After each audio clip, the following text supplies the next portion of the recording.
I'm Shikha Tiwari, and I am an entrepreneur, a career counselor, a parenting coach, a life skill coach, an abroad admission advisor, and an educator. Besides being a homemaker, a mother, and an army officer's wife. Welcome to my channel, Absolute Shikhar. Welcome, Kalyan Nair. Welcome, sir, to our channel, Absolute Shikhar. And it's Thank really you a so much, ma'am. privilege to have you. And thank you so much for sparing your valuable time. Thank you so much, ma'am. It's a pleasure. Okay. So, first of all, we all want to know, as you served in army, your 23 glorious years. And so please share your experiences, your learnings, and your journey in those years. Good evening, everyone. Firstly, ma'am, thank you so much for giving me this opportunity um, to speak one-on-one with you. And also, I think this channel ke through, we are going to connect with a lot of youths, a lot of children of this country who will gain new perspective or insight towards, what is the right career or what is the right line or what is the right direction that one should choose in his life, in his or her life. So काफी अच्छा initiative है ma'am, and once again thank you so much. तो I think आपका सवाल सबसे पहला ये था कि 23 साल की जर्नी फौज में जो है वो वो थोड़ा कवर करना. मैम, 23 साल जब आप बोलते हो तो ऐसा लगता है कि काफी काफी लंबा समय गुजार लिया फौज में. बट फिर भी एक ऐसा लगता है कि इतना लंबा समय इतनी जल्दी कैसे गुजर गया, वो भी एक आश्चर्य वाली बात होती है. But but the journey has been incredible and the journey has been so long that उसको शब्दों में पिरो के आपके सामने एक सेंटेंस की तरह बोलना थोड़ा मुश्किल होगा. बट फिर भी कोशिश करूंगा कि I do justice to this. So my journey in army started in 1999 when I joined the officer training academy in the month of February or February के आसपास था when I joined the academy for training to become an officer.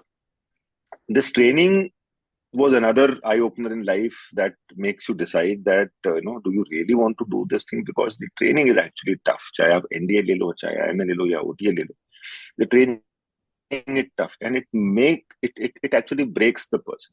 और वो break करना इतना जरूरी इसलिए है क्योंकि आप जब तक ब्रेक नहीं होगे आपको पता नहीं लगेगा कि आपकी हिम्मत और क्षमता कितनी है to revive yourself back again and से कि नहीं, मैं गिव अप नहीं करूंगा और मुझे कंटिन्यू करना है. And training is tough, physically tough है, मेंटली टफ है. तो वो आपको ब्रेक इसलिए करते हैं कि आपके अंदर जो अहंकार है, जो घमंड है, उसको एक बार तोड़ना बड़ा जरूरी है. जब तक आप उस चीज को तोड़ोगे नहीं, आपको रियलाइज नहीं होगा कि आपकी असली कैपेबिलिटी क्या है. नहीं तो फिर आप उसी गुमान में रहते हो कि यार ऐसा भी क्या है, तो मैं आराम से कर लिया. तो वो तोड़ना जरूरी है एंड फौज वो करके दिखाता है आपको. ट्रेनिंग के टाइम पे भी बहुत सारे कैडेट्स हैं जो ब्रेक डाउन कर जाते हैं, then they quit and go and they leave the academy कि भाई हमें आगे ट्रेनिंग नहीं करना. So the training journey was quite good. Finally, it was in the month of March 2000 that I got commissioned as an officer in the army. The arm that I chose for myself was Armored Corps, and I got commissioned in one of the finest regiments of Indian Army in Armored Corps, 11 Armored Regiment, जहाँ पे हमारा main जो एक equipment जैसे infantry में it's the weapon of a soldier, वैसे armored corps में it is a tank that a soldier always connects with. So that is where I came in connect with the main battle tank T-72 and T-90.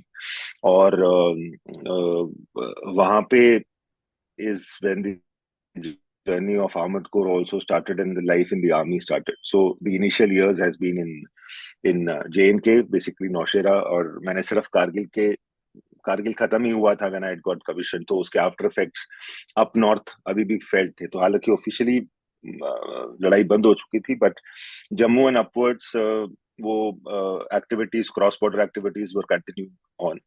So that is the time when I joined this location called Noshera in in Jammu region, and वहाँ पे मेरी service continued for about a year and a half. उसके बाद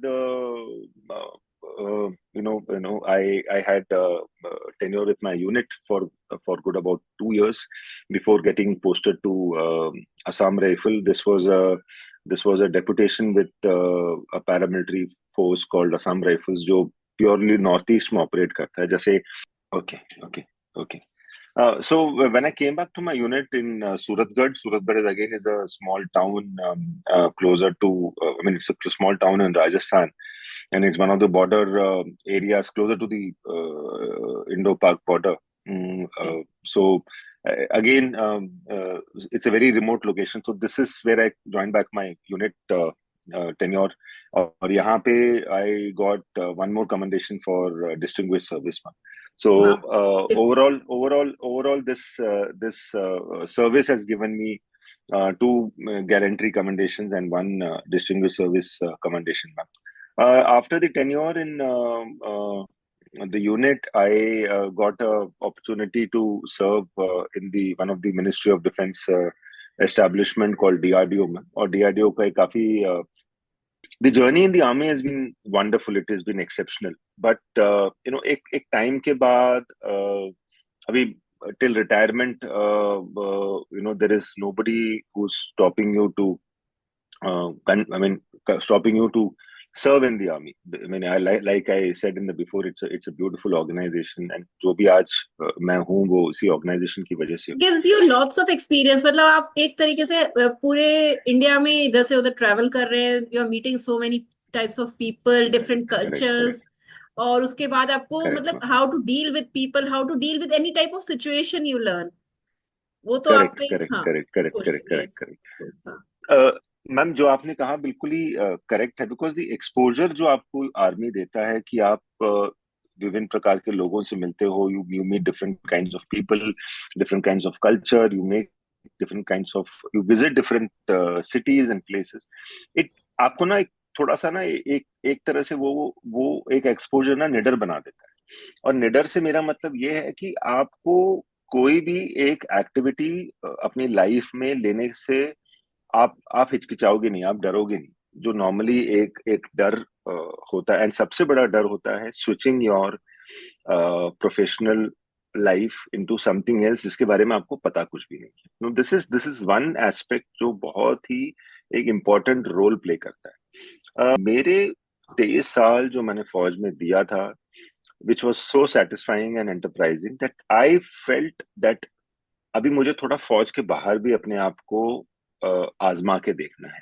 और मुझे एक अंदर मेरे अंदर एक फीलिंग है, मेरे अंदर एक गट है जो मेरे अंदर हमेशा मुझे बोलती रहती है कि मेरे में अब भी बहुत कुछ बाकी है. I was already 45 plus, I was already heading towards 46 जब भी डिसीजन. तो काफी लोग आपको एक कॉशन दे देते हैं, यार इतना मतलब अभी जो गोना बी नेक्स्ट 4-5 years आप 50 टच करने वाले हो, बच्चे आपके बड़े हो रहे हैं, do you want to take that risk? और उसके बाद आप एक कंफर्टेबल सैलरी के बाद आप एक पेंशनेबल लाइफ में कन्वर्ट हो रहे हो, तो आपकी लाइफ, आपकी लाइबिलिटीज, ये सब आपके साथ बढ़ती रहती. तो बच्चे अभी सेटल नहीं हुए, तो do you wish to take this call? I mean what is the. हाँ, पर मैंने आपको शुरू में एक बात बोली थी ना कि जब जब जब जब हमने ये कन्वर्सेशन शुरू किया था कि आपको जो एक चाहे वो 1% हो, 10% हो या 99% हो, वो एक परसेंटेज ऑफ गट फीलिंग है जो आपको ड्राइव करता है to take on that particular role responsibility. तो that was the same gut feeling which was in me, which said कि तू बाहर भी अच्छा करेगा, तू बाहर भी अच्छा अपने आप को एस्टैब्लिश कर सकता है. तो वो एक अंदर अंदर एक फीलिंग थी. पर फौज आपको अपने तरीके से रेडी करती है जो फौज के लिए फिट है. पर वही कैपेबिलिटी, क्वालिटी और वही एस्पेक्ट्स को लेके आप सिविल लाइफ में नहीं आ सकते. सबसे सिंपलेस्ट रोल हर सिविलियन के दिमाग में, और जो भी लोग बाहर है उनको ये लगता है कि अगर कोई बंदा फौज छोड़ के आया तो ये सिक्योरिटी के लिए बहुत बेस्ट हो, इसको सिक्योरिटी का जॉब दे दो. पर मैं आपको बताना चाहता हूँ ma'am, security itself is such a complicated subject कि इट इज नॉट कि आपने चार लोगों को डंडे के साथ या बंदूक के साथ एक गेट पे या फिर एक कॉर्नर पे खड़ा कर दिया। उसके 100 पहलू हैं जो आपको सीखना बड़ा जरूरी है बाहर। तो अगर बाहर आपको अगर कोई सिक्योरिटी ऑफिसर की नौकरी दे रहा है तो वो आपको इसलिए दे रहा है क्योंकि वो चाहता है कि आप वो सिक्योरिटी ऑफिसर की नौकरी एज एन आर्मी ऑफिसर मत करो, but as a security officer करो जो उस ऑर्गेनाइजेशन को चाहिए। तो ये बिल्कुल। Change of role of adaptability लाना बहुत जरूरी है। हम्म। सिमिलरली मुझे जो रोल लेना है मुझे उसके लिए तैयारी करनी पड़ेगी। Now that preparation is very important. It is not that one fine day I got up and said यार मेरे को भी फौज छोड़ना है और मैं बस निकल रहा हूँ, और फिर बाहर आके हम लोग ढूंढना शुरू कर दिया क्या है क्या नहीं। I will not agree to that. It is the preparation that you do to get out from the army and prove yourself. Now अब ये तैयारी मेरे लिए क्या थी, आई सेड मुझे ह्यूमन रिसोर्स डेवलपमेंट में अपने आप को एस्टैब्लिश करना है। HRD is something that I wanted to specialise in. Reasons, फौज में हम लोग मैन मैनेजमेंट करते हैं, फौज में हम लोग इंटरेक्शन विद इतने सारे स्टेक होल्डर्स हैं, आपके जवान हैं, आपके जेसीओज हैं, आपके ऑफिसर्स हैं, आपके सीनियर ऑफिसर्स हैं, आपके आपकी अपनी खुद की फैमिली है, आपकी ट्रुप्स की फैमिली है। तो ये सारा मैन मैनेजमेंट है, ये सारा ह्यूमन रिसोर्स डेवलपमेंट है। तो ये एक स्किल हम सब फौजियों में इनबिल्ट है। इसको थोड़ा सा और ट्विक करके, थोड़ा सा और बिल्डअप करके, एक क्वालिफिकेशन के साथ जब हम सपोर्ट करते हैं तो ये एक पैकेज बाहर जब आप जाके काम करते हो, it becomes a weapon, it becomes a asset for you to establish yourself. So that okay. is where I did my MBA in HR okay. from Narsi Monji Institute of Management. This is in Mumbai. तो नासिर मोंजी से मैंने अपना MBA 2 साल का MBA पूरा किया। और जिस दिन मेरा एमबीए या जिस साल या जिस महीने मेरा एमबीए पूरा हुआ उसके 2 महीने में मेरा रिलीज डेट आ गया था। So I was stepping out of the army with a MBA in my hand from Narsi Monji. Narsi Monji is a reputed MBA institute. It is not equivalent to IIM or XLRE, but it but it's is a reputed one. It's reputed institute. Reputed one. आपको आपको हाँ, आपको वो एक qualification civil world में जाने के लिए वो आपको जरूर देता है। देता है। उस एमबीए हाँ, उस एमबीए के साथ कुछ एक छोटे मोटे कोर्सेज थे, like project management course, IT related 2 course मैंने किया था of which was adding up to my professional caliber or professional qualification, and then started the journey of applying through various job portals and the people whom you know in the outside world. ये एक fact और है कि ma'am बाहर जब आप job के लिए अप्लाई करते हो 80% of the job is through the references and the connections that we make. क्यों इसलिए इतना जरूरी है, क्योंकि बाहर जब मैं कह रहा हूँ 80%, जो बाकी का 20% है वो 20% में क्या क्या आता है, उस 20% में आपने जॉब पोर्टल में अप्लाई किया और वहां से आपको जॉब ऑफर आया, या फिर आपने एक पैनल के साथ बैठ करके you represented your case through a panel and you got selected through that panel. तो ये सब बाकी 20% में आते हैं। 80% is people who know you in this industry. जो बाहर आते हैं तो we get connected now the platform, जैसे LinkedIn is a platform in which you connect with various people working in various industries. तो यहाँ पे हम लोगों के साथ बहुत लोगों के संबंध बनते हैं जो आपको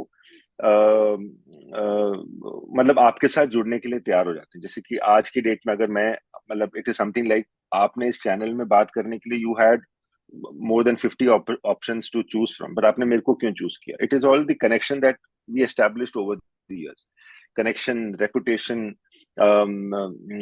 और आपके रिक्वायरमेंट में फिट बैठने वाला एक रोल, तो ये सारी चीजें उस कनेक्शन से ही शुरू होती है। तो बाहर जब हम स्टेप आउट करते हैं this connection comes into play. So today, if Mrs. Shikha wants to join the corporate world, she would have 5, 6 core people that whom she knows in the corporate world. I may be one of them. So that connection comes into play. Ki Vijay, I've also done my MBA in HR or MBA in finance management or MBA in procurement. I would like to start a career in corporate. Can you give me a lead, a link, or a start in this world? So I take your CV and I connect with the people that I know. There is this person who has got this qualification and the right caliber, right aptitude for this job that you're looking for. आप एक बार कोशिश करिए। इसका फायदा ये है कि portal में जब आप, जैसे नौकरी है, इंडीड है, monster.com, ये सब आपके जो जॉब पोर्टल्स हैं, पोर्टल में आपको प्रोफाइल तो मिल जाएगा आपको जो चाहिए, आपको इंडिविजुअल की आ जाएगी, पर आप उस इंडिविजुअल को जानते नहीं। आप सिर्फ उसके साथ, उसके फोटो के साथ कनेक्ट करें, उसके क्वालिफिकेशन कनेक्ट करें। जब तक आप इंटरव्यू में उससे बात करोगे, इंटरव्यू में भी आपको आपको आपके पास वो 45 मिनट के इंटरव्यू में आपके पास वो 4-5 सवाल ही हैं टू डिसाइड वेदर मुझे उसे लेना है कि नहीं लेना। एज ए पर्सन वो कैसा है, कितने आपके कंपनी को गेन होगा, कितना एडवांटेजेस होगा, वो सब कुछ आप नहीं बता सकते। बट जो पर्सनल कनेक्शन के थ्रू आ रहे हैं, ये सारे एस्पेक्ट उसमें कवर हो जाते हैं। So today if Vijay Nair is available for a job in corporate and somebody is recommending विजय नायर, वो उस रिकमेंडेशन पे विजय नायर को इसलिए लेता है कि अगर शिखा ने विजय के बारे में बोला है कि वो अच्छा है एज अ कॉर्पोरेट एचआर, तो वो ऐसे तो नहीं बोलेगी, she knows that person very well, और मेरी जो रिक्वायरमेंट है शायद ये बंदा वो उस कंपनी के रिक्वायरमेंट को फुलफिल कर सकता है। So this is the way that you come inside the corporate world, this is how you gain access inside the corporate world, जो भी आप जिस भी This is एस्पेक्ट में नौकरी this फिल scenario करते is for his senior positions or for newcomer positions also? हैं। Ma'am this is across the board. आप Across. आप Okay. आप जिस फील्ड में अप्लाई करना चाहते हो, ये उस हर फील्ड में वो सेट हो जाता है। सो Okay. So networking मैं networking is a very good option. मतलब अगर आप जैसे मतलब कॉलेज में भी हैं, आप कोई सर्टिफिकेशन भी कर रहे हैं, you should build some networks with professors, with some industry people, through internships, through meeting through people. मतलब कुछ आपको करेक्ट connections करेक्ट। बनाने चाहिए. Okay. मैम कनेक्शन तो आपके अपने आप ही बनेंगे। कनेक्शंस कनेक्शंस तो मैम हर जगह पे है, मतलब जैसे आप दोस्त बनाते हो वैसे आपको कनेक्शंस बनाने हैं। और आप अगर कनेक्शन नहीं भी बनाओगे, आप जिस प्रोफेशनल कोर्स में इन्वॉल्व हो, वहां आपके प्रोफेसर्स भी आपको देख रहे हैं कि आप पढ़ाई में कितने अच्छे हो, आपके मार्क्स कितने आए हैं, आपके सब्जेक्ट में कितना अच्छा है। तो there are lot of companies that this professors are also in touch with. तो उनके पास जब ये जॉब अपॉर्चुनिटी आती है, बोलते हैं यार मेरे मेरे इंस्टीट्यूट में तेरा फैंटास्टिक कैंडिडेट जिसको आप प्लेसमेंट में लीजिए and you can select. Now coming to the specific question of youngsters of today's time and the career path that to take, आप उसके बारे में पूछ रहे हैं मेरे से। हाँ नहीं, मेरा मेरा सवाल आपसे ये है कि what expectations for a candidate for a newcomer as a HR you recommend, okay क्या होना चाहिए? मैम, मैं आपको अपना थोड़ा सा प्रोफाइल बता देता हूँ before I jump into this question. Okay. I joined this company called Coromandel International Limited, जो yes sir. one of the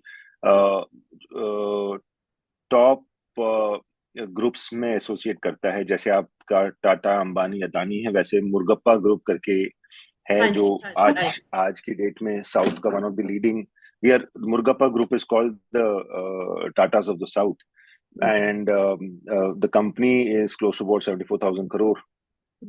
और कंपनी के कम से कम 22 एंटिटीज हैं, उस 22 एंटिटीज में से some one of the largest vertical is Coromandel. Coromandel is primarily into agriculture, man. We are a manufacturing sector. It's an agriculture And solution financial company. services also. Some financial ma'am वो service. Correct. तो Hmm. Coromandel is purely into agriculture solutions. Hmm. Chola Finance, Chola Insurance is into Okay. Okay. financial services. Okay. TI करके एक है, TI is into cycle, gas and all that Okay. thing। जो आपका आपका आपका BSA है, Yes. आपका आपका हरकुलस साइकिल है, तो ये सब TI साइकिल का है। तो ये भी Okay. मुर्गप्पा का ग्रुप है। Okay. आपका जो कॉम्पटन ग्रीव्स का फैन है, ये भी मुर्गप्पा ग्रुप का है। Okay. आपका पैरी पैरी के प्रोडक्ट्स हैं, आपके पैरी के चॉकलेट्स हैं, पैरी के शुगर हैं, ये सब आपके आपका मुर्गप्पा ग्रुप का एक पार्ट है। Okay. So Okay. There are 22 entities under Murugappa group, जो इस कंपनी को 74,000 करोड़ बनाता है। तो उसमें से एक है Coromandel international, purely into agriculture.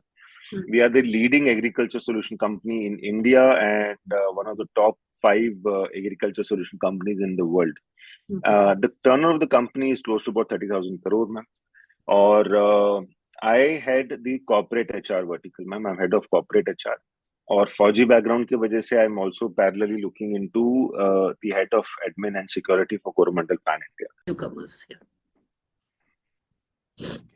And before I answer this question, let me just take a uh, you know moment here to uh, tell your viewers या जितने भी आपके इस चैनल के साथ कनेक्टेड होंगे कि एक्सपेक्टेशंस की कोई लिमिट नहीं है. Expectations can finish in A, expectation can finish in A and B, और an expectation can go on till Z also, and फिर वो कहीं उसका एक कवरेज पीरियड नहीं आता. एक्सपेक्टेशन से पहले there is an aspect that we expect all candidates to, or rather every person who wants to do well in the outside world. When I'm saying outside world, it could be army, it could be defense, it could be the corporate world, it could be any field that he or she chooses to take on. तो इसमें सबसे पहले is that every child or every youth or every individual must have a technical skill in his hand. Now this technical skill की कोई definition नहीं है. Technical skill is an aspect which is quite broad and vast. Technical skill इसलिए मैं बोल रहा हूँ क्योंकि आपके course of employment या आप आगे क्या choose करते हो, ये technical skill आपको उस चीज में help करेगा. Now this technical skill could be towards architecture. His hand is good. This technical skill could be towards fashion designing. This technical skill could be towards sports. So wherever it is, there is one thing called the technical skill that an individual or a person should identify and build on. Now technical skill से closely related आता है behavioral skills. Now behavioral skills आज की date में बहुत जरूरी है. हमारे टाइम पे इतना ज्यादा तवज्जो इस चीज को दिया नहीं जाता था. For behavioural skill we used to learn on the job. जैसे there are many candidates who come from remote villages और remote locations into the army, और आर्मी में ज्वाइन करने के बाद वो इंग्लिश बोलना सीखते थे, या ट्रेनिंग एकेडमी में आने के बाद इंग्लिश बोलना सीखते थे. तो इंग्लिश जानना जरूरी है. वो इंग्लिश कितने फराटेदार बोलते हो वो जरूरी नहीं था, but people learn and then nobody used to जज देम ऑन दैट. पर आज की डेट में with the present generation, जो generation alpha की बात हम कर रहे हैं, उनकी one of the main criteria which we set up when we look into our children also, कि उनको technically sound बनाओ और उनके behavioral skills को improve. Now what are these behavioral skills? आप behavioral skills को define कर सकते हो as communication skill, आप उसको define कर सकते हो as a problem solving skill, आप उसको time management, emotional intelligence और conflict resolution. तो ये सारी चीजें आपकी behavioral skills में. We educators combine all these skills in life skills. So there are life skills coaching. Correct. बहुत ज्यादा आजकल चल रहा है. Yeah.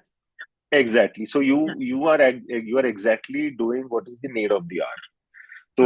तो इस चीज को हम लोग अहमियत नहीं देते, पर ये बहुत ही इंपॉर्टेंट एस्पेक्ट. अभी इंपॉर्टेंट एस्पेक्ट कहाँ आता है? जहां रिक्वायरमेंट एक कैंडिडेट की होगी और वहां मेरे पास 5 कैंडिडेट होंगे, तो ये जो बिहेवियरल स्किल है यही could be your make and break to get into that 1 का bracket amongst the 5 who are shortlisted. So ये एक बहुत क्रिटिकल एस्पेक्ट है जो हम शायद नजरअंदाज कर देते हैं कि शायद इतना जरूरी नहीं, but we give a lot of importance to this particular thing. Now मैंने टेक्निकल स्किल बता दिया, मैंने आपको बिहेवियरल स्किल बता दिया, और इसके साथ साथ आज की जनरेशन की present requirement is digital skill. Digital skill में आपके पास knowledge of AI is very important, knowledge of analytics is very important, knowledge of data is very important. तो ये डिजिटलाइजेशन स्किल, आपका मैंने बिहेवियरल स्किल और आपकी शुरुआत में टेक्निकल स्किल. ना technical skill could be also into the financial sector. तो वो सीए बन सकता है या चार्टर्ड कॉस्ट अकाउंटिंग कर सकता है, and getting to the financial field also can do an MBA in finance management. So when you have all these 3 things combined, it becomes a strong weapon in your hand to project yourself in the corporate world. अभी सीधा आ जाते हैं HR में मेरी क्या requirement है. मैं candidate को एचआर में किस एस्पेक्ट से लेता हूँ. मैं एक मैन्युफैक्चरिंग कंपनी को रिप्रेजेंट करता हूँ. हमारा मेन प्रोडक्ट है एग्रीकल्चर सोल्यूशन. अभी एग्रीकल्चर सुनने में तो लगता है किसान और वो खाद यूज करता है, पर it is all about science. आज आपकी जो खाद बनती है वो साइंस से बनती है. तो मैं कॉमर्स का स्टूडेंट था, मेरी साइंस की नॉलेज इतनी अच्छी है नहीं, पर ये एक अडेप्टेबिलिटी मुझे अपने अंदर लानी पड़ी, क्योंकि अगर मैं एक कैंडिडेट को एक मैन्युफैक्चरिंग प्लांट के लिए सेलेक्ट करता हूँ, तो मुझे ये जानना जरूरी है कि उसका टेक्निकल बैकग्राउंड क्या है, उसकी नॉलेज क्या है, तो क्या वो मेरे उस मैन्युफैक्चरिंग प्लांट को अपने कैपेबिलिटी और कैलिबर से बेहतर बना सकता है कि नहीं बना सकता। So I look into corporate HR. So luckily मैं मैन्युफैक्चरिंग सेक्टर में नहीं, उसके मैन्युफैक्चरिंग के अपने एचआर हैं। I purely look into corporate HR and the functions which come under me, जिसकी मैं टैलेंट एक्विजिशन या हायरिंग करता हूँ, that is audit, taxation, company secretary, legal, finance, administration, compliance, risk, CSR, learning and development and HR. तो ये 10 aspect है जिसके अंदर मैं लोगों को हायर करता हूँ। तो जब मैं इन चीजों को हायर करता हूँ, तो I expect a candidate to be technically sound, I expect a candidate to have all the behavioural qualities an individual should have or must have, and lastly I also expect the person to be digitally savvy। अब ये तीनों combinations को एक powerful educational background के साथ अगर वो backup करता है, that is MBA in finance, MBA in supply chain management, MBA in HR, और MBA in एनालिटिक्स, और MBA in data processing। तो अगर एक मैनेजमेंट स्किल के साथ पावरफुली बैकअप करता है, और अगर थोड़ा सा नीश रोल में जाते हैं, he is an auditor, he is a risk controller, और ही इज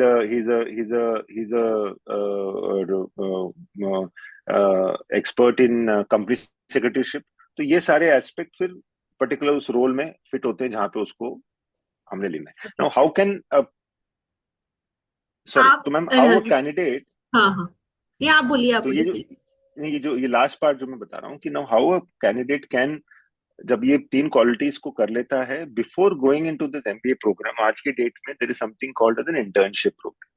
तो आपके इंटर्नशिप में क्या होता है, you get to join a company, और आज की डेट में I must tell you this that the present government under the leadership of Modi is taken a very excellent step towards Pradhan Mantri internship program. Now this is basically the top 500 companies in India जहां पे PM ने ये mandate बनाया है कि हर company में by rule we have to take close to about 100 to 200, कुछ एक मैंडेट नंबर्स दिए हैं, जो हमें लोगों को इंटर्नशिप में लेना है।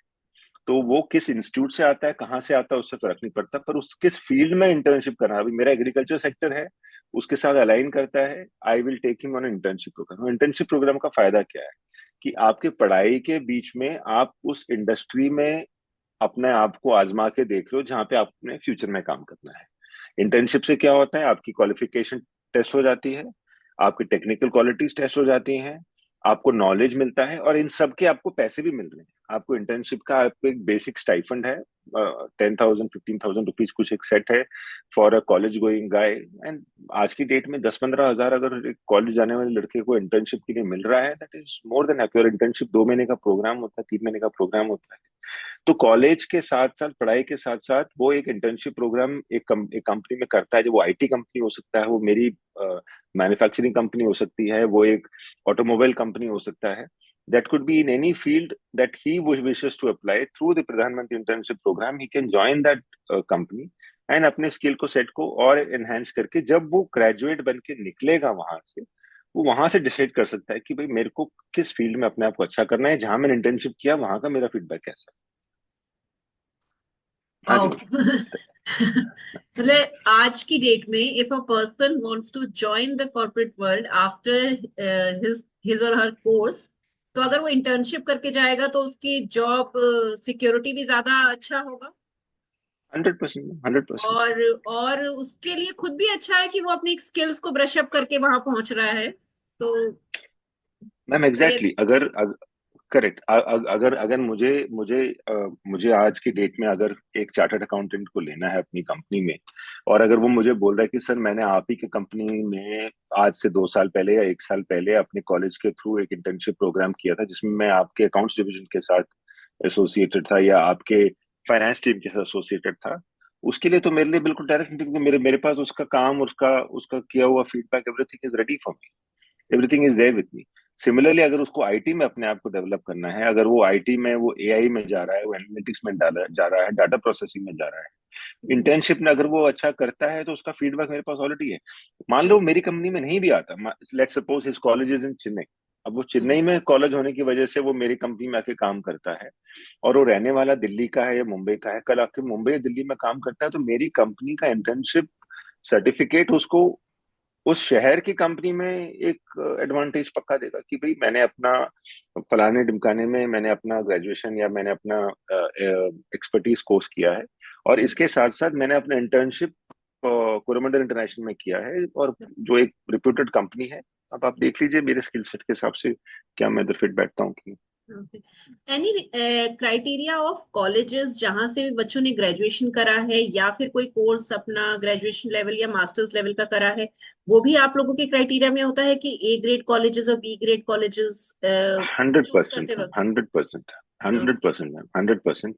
ये मतलब ये एक अनसेड सच्चाई है, इसके बारे में कोई ज्यादा इतने डिटेल में बताता नहीं है ना, बट सबकी प्रेफरेंस सबसे पहले कैटे एस्टेब्लिशमेंट या ग्रेड ए एस्टेब्लिशमेंट से ही होता है, जैसे कि आपका IIM Ahmedabad, IIM Bangalore, IIM Indore, IIM Calcutta. तो ये जो IIM वाली कैटेगरी है, ये आपके टॉप ब्रैकेट में सबसे पहले आती है। फिर इन्हीं से इक्वलेंट आपका XLRA जमशेदपुर है, MDI गुड़गांव है। तो ये आपके प्रीमियर इंस्टीट्यूट्स हैं। तो ये प्रीमियर इंस्टीट्यूट्स जितने प्रीमियर हैं, यहाँ से जो कैंडिडेट निकलते हैं उनका कॉस्ट ऑफ इनटेक इज भी ऑल्सो प्रीमियर। तो अगर अगर आई एम सॉरी टू से, बट अगर एक बंदा आज के डेट में MIT स्कूल से MBA करके निकलता है, उसका पैकेज अलग सेट होता है, और अगर वही इंडिविजुअल आज IIM अहमदाबाद से MBA करके निकलता है, उसका पैकेज अलग होगा, और दोनों के पैकेज में कम से कम 2.5 लाख 1.5 लाख का फर्क तो डेफिनेटली होता है। It's a fact that we all will have to accept. पर जरूरी नहीं है कि सारे IIM जा सकते हैं, और ये भी जरूरी नहीं है कि सारे IIM क्यों नहीं जा सकते, क्योंकि आज की डेट में IIMs की भी नंबर्स ज्यादा बढ़ गए हैं। आप IIM से एक इंडिविजुअल को पढ़ा लो, आप एक इंडिविजुअल को MIT से पढ़ा लो या नार्सी मोंजी से पढ़ा लो, at the end of the day अगर वो इंडिविजुअल अपने काम में निपुण नहीं है, तो वो IIM अहमदाबाद होने के बावजूद भी 2 या 3 साल में या निकाल दिया जाएगा या निकल के कहीं और चला जाएगा। So it is it is not the institute which determines his or her calibre, it is the individual. When I said ना कि आपके पास टेक्निकल क्वालिटीज हैं, बिहेवियरल क्वालिटीज हैं, डिजिटल क्वालिटीज, और उसको आप बैकअप करते हो विद अ पावरफुल डिग्री, और आप जाके अपने आप को कैसे प्रेजेंट करते हो, आप छोटे शहर से हो, आप बड़े शहर से हो, उससे कोई फर्क नहीं पड़ता। जब आपने अपने आप को एक टाइम से प्रिपेयर करना शुरू किया, अपने आप को उस पोजीशन के लिए इक्विप करना शुरू कर दिया, तो degree is just a qualification with you. Eight the end of the day काम आपने करना है, आपकी डिग्री ने काम नहीं करना। लास्टली मैं आपसे बस एक चीज और चाहती हूँ कि any message for small cities children for coming to your company or any other setup like defense or any corporate world, what attitude and aptitude they should have, or how should they prepare themselves in from school or from colleges? Ma'am 3 या 4 चीजों में मैं इस चीज को complete करूंगा ma'am. सबसे पहले, जब आप स्कूल में हो, यू हैव टू बी, मैं ये नहीं कह रहा कि फिक्सेटेड बन जाओ कि मुझे यही करना है। जैसे हम कहते हैं कि हमारे टाइम पे तो इंजीनियर था या डॉक्टरी था या फिर फौज ही था, और कोई ऑप्शन था नहीं उसमें। आज का डेट वैसे नहीं है। आज तो there are things like cloud computing, there's things like AI technologies, there is I mean the scope is vast। School college में आते आते, जैसे आप कहते हो ना, जैसे 10th होता है तो आपको पता लगेगा आपने साइंस लेना है, कॉमर्स लेना है, आर्ट्स लेना है। तो 10th के बाद से थोड़ा सा माइंडसेट आपका रेडी हो जाता है। यहाँ पे सबसे बड़ा रोल आता है पेरेंट्स का और टीचर्स का, who are the first level of mentors, to identify potential of a student in the field that he or she is inclined. तो अभी आपने अगर साइंस लिया है तो जरूरी नहीं आपने डॉक्टरी बनना है, आप फॉरेंसिक साइंस भी ले सकते हो। आप आपने अगर कॉमर्स लिया है तो उसका मतलब ये नहीं कि आपने BCom ले लिया तो आप सिर्फ चार्टर्ड अकाउंटेंट नहीं बन सकते हो। आप MBA इन फाइनेंस मैनेजमेंट भी कर सकते हो। And आपने अगर आर्ट्स there's so लिया much है, options available in economics also. अभी तो इकोनॉमिक्स में भी इतना एग्जैक्टली काम है, आपका एक्चुअल साइंस करके एक फील्ड है, there are so many things, options तो तो बहुत आज फील्ड है।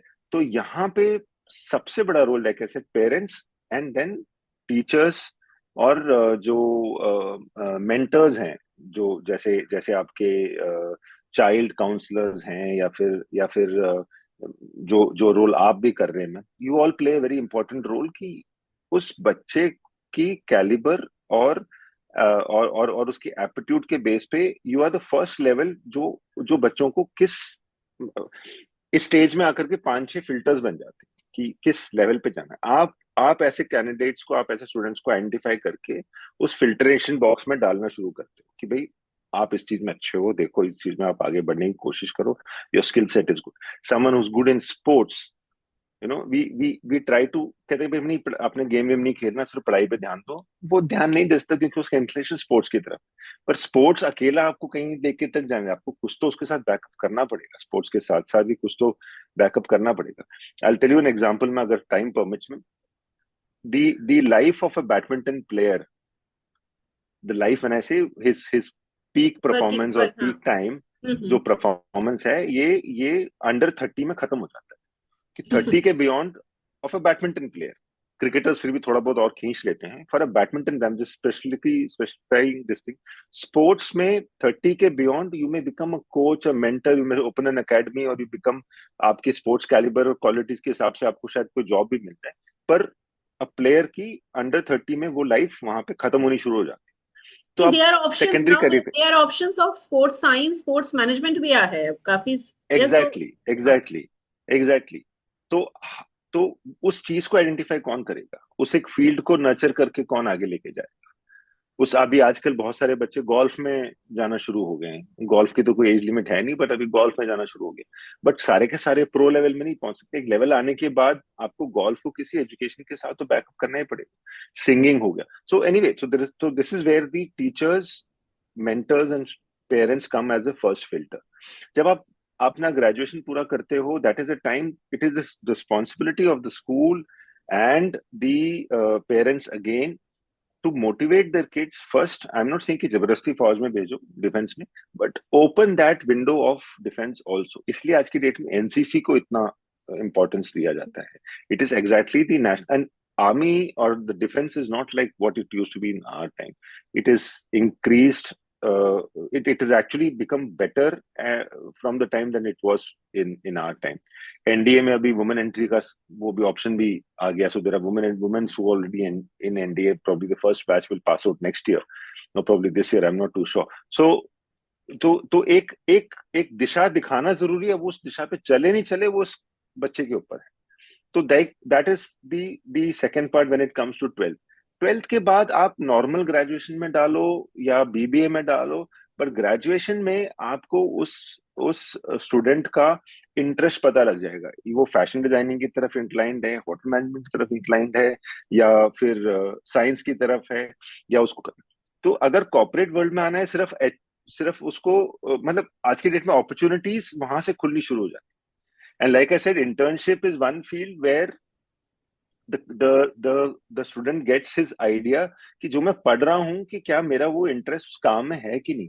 अगर इंटर्नशिप में वो उसको मजा नहीं आ रहा, इसका मतलब वो गलत फील्ड में है, कि that is the time he should decide कि I am wasting my time, मेरे को यहाँ पे कुछ समझ में आ नहीं रहा, मैंने ले तो लिया ये सब चीजें, पर ये this is not what I want to do, he can switch gears. Internship के कोई नंबर नहीं लग रहे हैं, इंटर्नशिप का कोई कहीं रिपोर्ट नहीं बन रहा है। इंटर्नशिप आपको एक बता रहा है कि जो आप पढ़ रहे हो कि क्या उसको प्रैक्टिकली जब आप अप्लाई करते हो किसी कंपनी में, तो क्या उसका बेनिफिट आपको फ्यूचर लेके जाएगा कि नहीं जाएगा। तो वो वहां पे और क्लैरिटी आ जाती है। तो जब फाइनली आप जब ग्रेजुएशन करके निकलते हो, चाहे वो एमबीए करके निकलो, या आप आईसीडब्ल्यू करके निकलो, या फिर आप डिजिटल एक्सपर्टीज में आप बाहर करके निकलो, एंड लाइक आई सेड, इस दौरान आप उसको टेक्निकली, डिजिटली और बिहेवियरली उसको स्ट्रांग बनाते हो।